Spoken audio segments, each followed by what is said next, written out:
Hello everybody, Blue Dooley, and in today's video we're actually going to be talking about the Insta360 Go2 camera, which I've been using in a couple of videos you've seen so far. Got some onboard footage from one of my crawls. I've used it at work a few times, so I've used it enough now. I'm pretty confident I can give a review on most of its functions. I haven't had much luck with its pro video mode, and I've never really used time-lapse or slow-mo or time shift. I don't even know what time shift is. But I actually think this is a pretty good little camera for the RC hobby, mainly because of its size and its weight. So I'm going to get the camera moved, and we're going to compare this actually to a GoPro Silver 7, or the GoPro 7 Silver, excuse me. Yeah, GoPro camera and charging case. I actually have the scale out because how tiny this thing really is.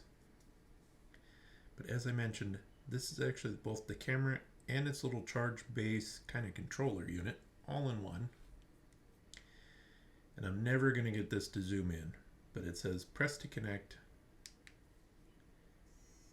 It'll buzz a little bit and then tell you it's connected. You can hit record to record, and then the other button selects different functions and gets you to your settings. Then you hit the red button to get into settings, and you can change various settings in the camera.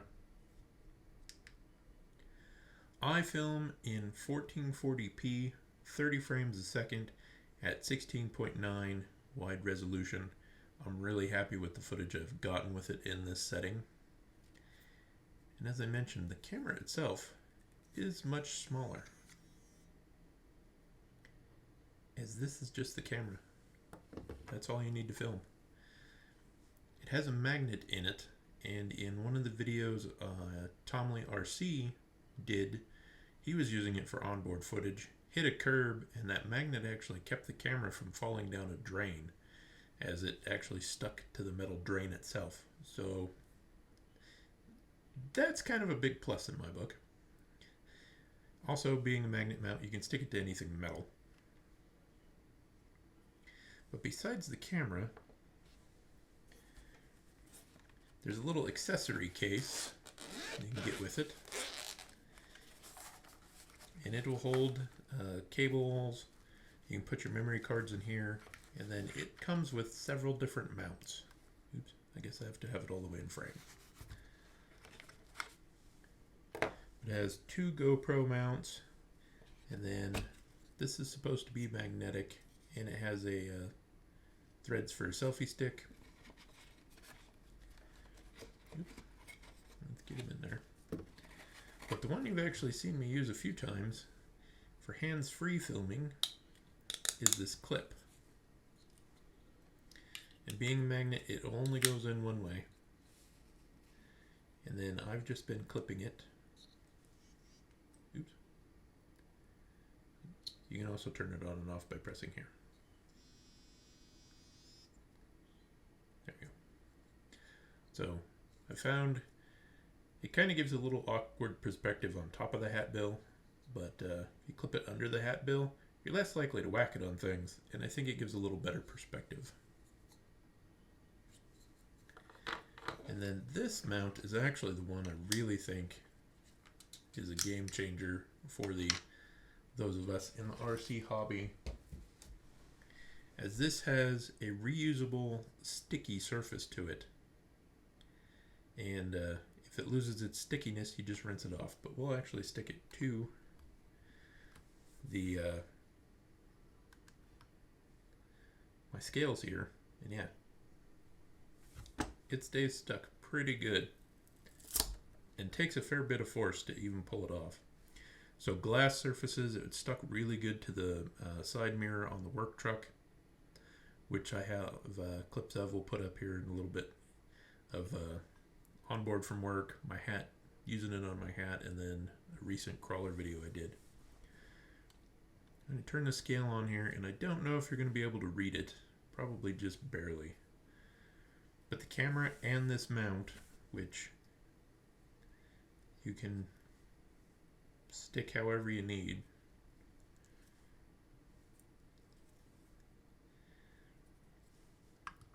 Comes in at 1.6 ounces for the camera and the mount.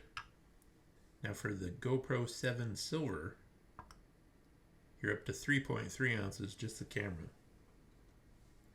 Now you add the cage and a single mount to mount it to a vehicle, and you're up to 5.5 ounces. So this definitely has a pretty sizable weight difference, especially when you consider how light the vehicles we usually use are. Now bashers and things, the weight's not going to affect it as much, but maybe a drift car or a crawler, that much weight up high or on the side of the body might make the rig a lot more tippy than this little guy will.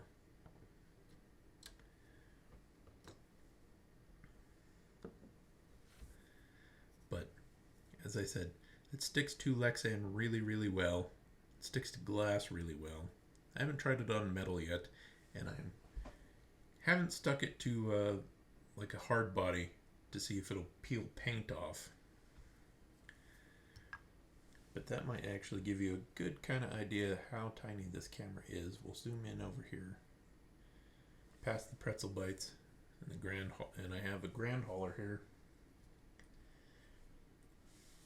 And the camera itself is basically the size of the air cleaner on a 1/14 Tamiya Semi.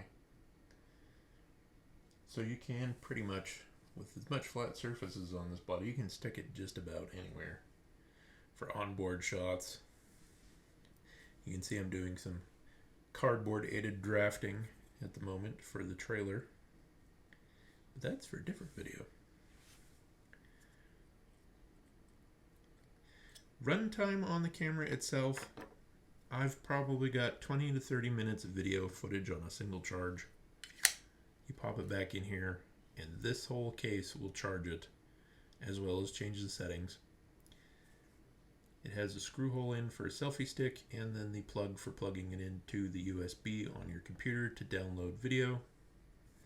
It's super easy to download video from this camera. And the image stabilization, I think, is really excellent, because you don't have to tell it what orientation the camera is in when you're filming. It just automatically figures which way is up, and then it'll stabilize the image. Which actually, if we've seen in some of the videos, depending on how much I tilt my head when I'm walking, it'll think I'm changing the camera enough that it'll reorient what's up and down. So it is. It's an awesome little camera. I film, as I mentioned, in 1440p, so that's what all the clips we're going to see are actually filmed in. And the case itself has legs, so you can use it as a tripod all by itself. For extended runtime in some of my videos, I'll bring that up now. I actually have a Pocket Juice lithium battery. You just plug it into an outlet to charge this battery, and then 2 USB and a micro USB. So I can charge this camera, the GoPro 7, with just this pack, and this will support me all day at work. I've also plugged my phone into it occasionally, which, if you take a lot of video with your phone, one of these is good to have anyways. I got this one at Walmart for $35-40 bucks, I think.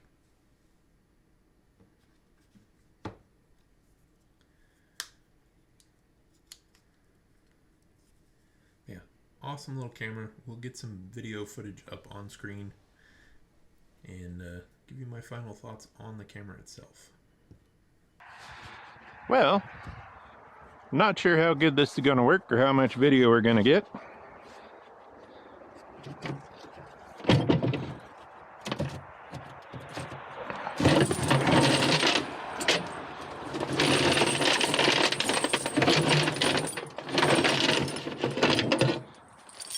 I'm going to mute the audio so I can do some voiceover, but the microphone on this camera, pretty solid. It picks up sound really good. As you heard, my voice was really clear. even though the camera wasn't facing me. So I am happy with the sound, and some other RC clips we have coming up. You can hear me and my wife Alyssa talking even though it's mounted to the truck.